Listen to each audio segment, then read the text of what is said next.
नमस्कार दोस्तों, स्वागत है आपका हमारे YouTube चैनल पर। दोस्तों, हमारे जंगलों में ऐसे बहुत से राज दफन हैं जिनको अगर खोला जाए तो कयामत आ जाए। ऐसे कुछ राज चाहकर भी कभी दफन नहीं हो पाते और वो जब बाहर आते हैं तो लोगों का जीना मुश्किल हो जाता है। दोस्तों, ऐसी ही कहानी लेकर आई हूँ मैं। तो चलिए आज की कहानी शुरू करते हैं। नीलेश अपनी नौकरी से बहुत दुखी था। हाँ, तो उसने एक दिन गाड़ी बंगले होने के सपने देखे थे और कहाँ वो इस 10,000 की नौकरी में फंसा पड़ा हुआ था। वो अपने बॉस से नफरत करता था, अपने सहकर्मियों से नफरत करता था, यहाँ तक कि घर पर मौजूद अपनी सुंदर बीवी से भी नफरत करता था। कुल मिलाकर वो भगवान से भी नफरत करता था, क्योंकि उसने उसका अमीर जिंदगी का सपना पूरा नहीं किया था। बस से उतरकर जैसे ही वो घर की तरफ बढ़ा, उसने देखा एक अति भयंकर दिखने वाला बाबा बैठा हुआ है। उसकी जटाएं बड़ी हुई थीं, उसके पूरे शरीर पर राख लगी हुई थी और चिलम के कस लगा रहा था। नीलेश ने कुछ सोचकर उसकी तरफ बढ़ा और उसके चरण स्पर्श किए। टिफिन से निकालकर लंच भी उसे दे दिया जो उसने खुद नहीं खाया था।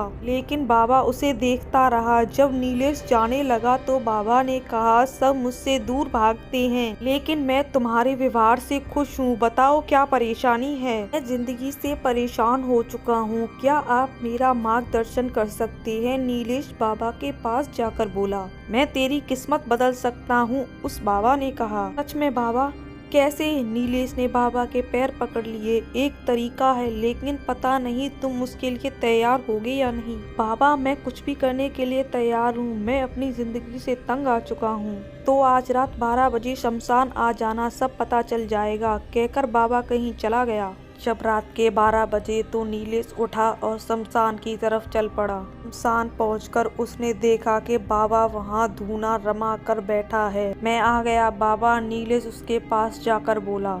अगर तू जिंदगी बदलना चाहता है तो 41 दिन वाली कर्ण पिशाचिनी की साधना कर। उसके बाद उस अघोरी बाबा ने विस्तार में उसे साधना के तरीके के बारे में बताया, लेकिन ये भी कहा कि यदि उसका उपयोग किसी का बुरा करने के लिए किया तो भीषण परिणाम हो सकते हैं। नीलेश साधना के लिए तैयार हो गया। उसने 41 दिन तक विविध रूप से कर्ण पिशाचिनी की साधना की। ये सब उसने अपनी पत्नी से छुपाकर किया था। जब साधना का आखिरी दिन पूरा हो गया तो कर्ण पिशाचिनी एक अपूर्व सुंदरी के रूप में उसके पास पहुंची। उसका आलिंगन किया और सदा उसके साथ रहने और उसके काम करने का वादा किया। नीलेश बहुत खुश हुआ। धीरे धीरे नीलेश ने देखा कि उसकी बीवी कमजोर होती जा रही है। उसके चेहरे का रंग सफेद पड़ता जा रहा था, मानो उसमें खून ही नहीं बचा था। ये सब कर्ण पिशाचिनी कर रही थी। वो नीलेश के घर में वास करने लगी थी। वो रोज रात को उसकी पत्नी का खून चूस लेती थी, लेकिन नीलेश ने कर्ण पिशाचिनी को रोकने के लिए कुछ नहीं किया, बल्कि वो यही चाहता था। बहुत इलाज के बाद भी उसकी पत्नी की हालत में सुधार नहीं हुआ और एक दिन वो मर गई। फिर नीलेश ने एक लॉटरी डाली और कर्ण पिशाचिनी की मदद से जीत गया। इस तरह वो करोड़ों का मालिक बन गया। अब उसके पास गाड़ी बंगला सब कुछ आ गया था। वह बहुत खुश हो गया। फिर उसने कर्ण पिशाचिनी को अपने पुराने बॉस के पीछे लगा दिया, जो उसे दुखी करता रहता था।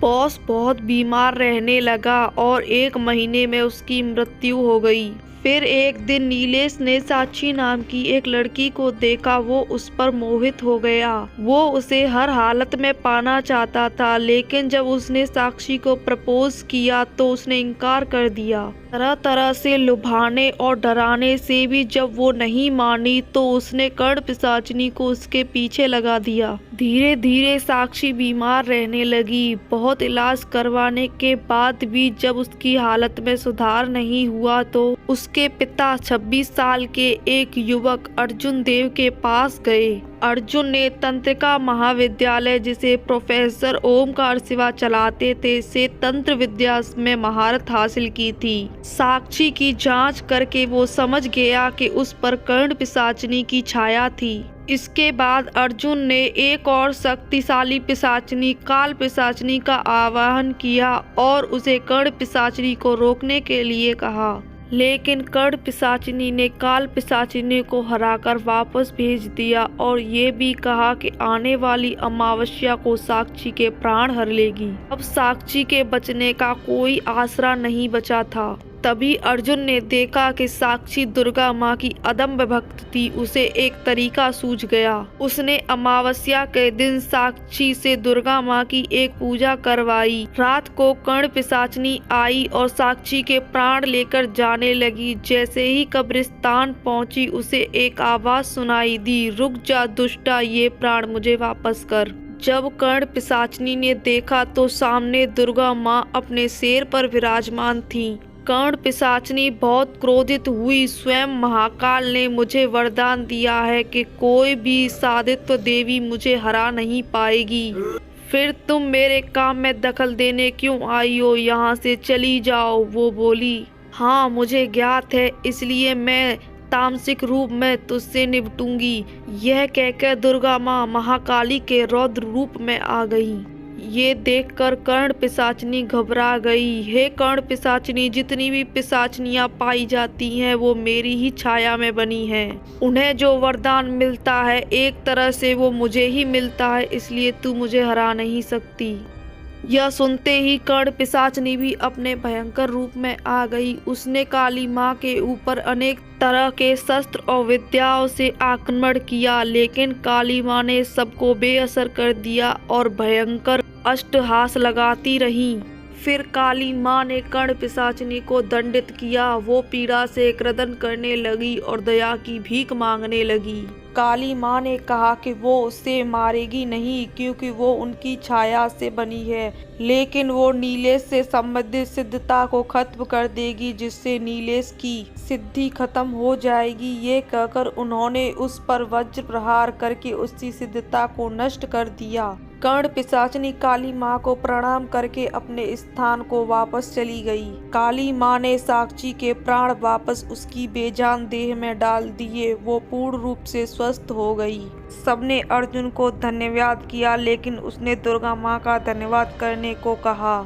इसके बाद कर्ण पिशाचिनी ने नीलेश को भयंकर रूप से दंडित किया। उसकी सारी धन दौलत चोरों ने लूट ली। उसका घर भूकंप से गिर गया। उसे कुष्ठ रोग हो गया और वो भिखारी बनकर दर बदर घूमने लगा। दोस्तों, अगर आपको हमारी कहानी पसंद आई हो तो हमारे चैनल को सब्सक्राइब करें। धन्यवाद।